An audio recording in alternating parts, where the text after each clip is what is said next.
Perkembangan kognitif. Secara garis besar, kognitif adalah berbagai kegiatan mental yang dapat menjadikan seseorang mengaitkan, menilai, dan memberikan pertimbangan terhadap suatu kejadian. Alhasil, mereka bisa memperoleh pengetahuan setelah itu. Selanjutnya, fungsi perkembangan kognitif. Yang pertama, perhatian. Yang kedua, daya ingat atau memori. Yang ketiga, peran eksekutif. Yang keempat, kemampuan untuk berbahasa. Dan kelima, merasa dan mengamati. Tahap perkembangan kognitif. Yang pertama, tahap sensori motor. Yang kedua, tahap praoperasional. Yang ketiga, tahap operasional konkret. Yang keempat, tahap operasional formal. Yang pertama, tahap sensori motor.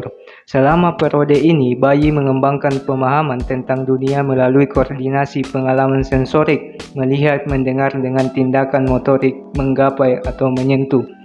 Perkembangan utama selama tahap sensori motor adalah pemahaman bahwa ada objek dan peristiwa terjadi di dunia secara alami dari tindakannya sendiri.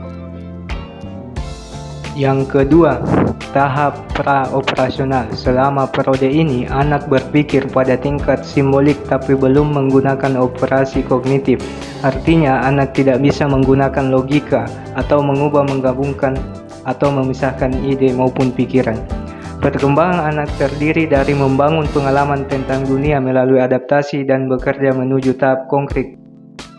Yang ketiga, tahap operasional konkret, ditandai dengan perkembangan pemikiran yang terorganisir dan rasional. Piaget menganggap tahap konkret sebagai titik balik utama dalam perkembangan kognitif anak karena menandai awal pemikiran logis.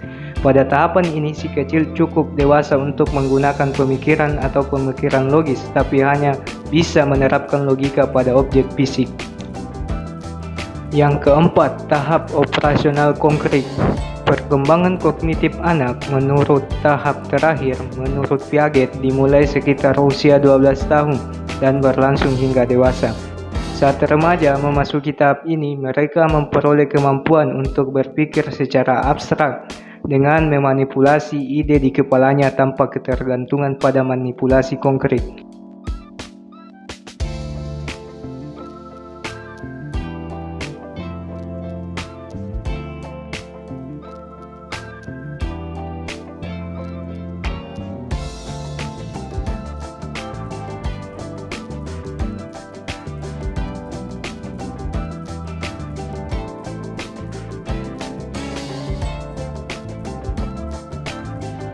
Pengertian perkembangan bahasa. Perkembangan bahasa adalah suatu proses perubahan di mana anak belajar mengenal, memakai, dan menguasai tingkat yang lebih tinggi dari berbagai aspek bahasa dan berbicara. Perkembangan kemampuan bahasa bertujuan agar anak mampu berkomunikasi secara lisan dengan lingkungannya. Perkembangan bahasa anak usia dini dimulai sejak saat ia dilahirkan. Secara umum, perkembangan bahasa anak dibagi menjadi dua tahap, yaitu tahap pralinguistik dan linguistik. Ciri perkembangan linguistik. Anak yang mengalami perkembangan linguistik akan dimulai dari kemampuan untuk mengucapkan kalimat sederhana hingga kalimat yang kompleks. Selain itu, perkembangan linguistik yang baik ditandai dengan kemampuan anak mengucapkan dan menggunakan bahasa tepat sasaran. Bukan hanya itu, mereka juga bisa menggunakan gestur serta ekspresi yang tepat dalam pengelolaan bahasanya. Tahapan perkembangan bahasa. Yang pertama, tahapan pralinguistik. Yang kedua, tahapan linguistik. Tahapan pralinguistik. Tahap ini berlangsung pada fase bayi. Si kecil berusaha melakukan komunikasi dengan orang-orang di sekitarnya dengan cara menangis, menjerit, dan tertawa. Kemampuan ini akan meningkat dengan bentuk komunikasi yang lebih verbal. Tahapan linguistik. Ini adalah fase anak belajar berbicara. Pada tahap ini, anak sudah dapat mengucapkan kata-kata dengan baik seperti orang dewasa. Ia juga dapat merangkai banyak kata dalam satu kalimat.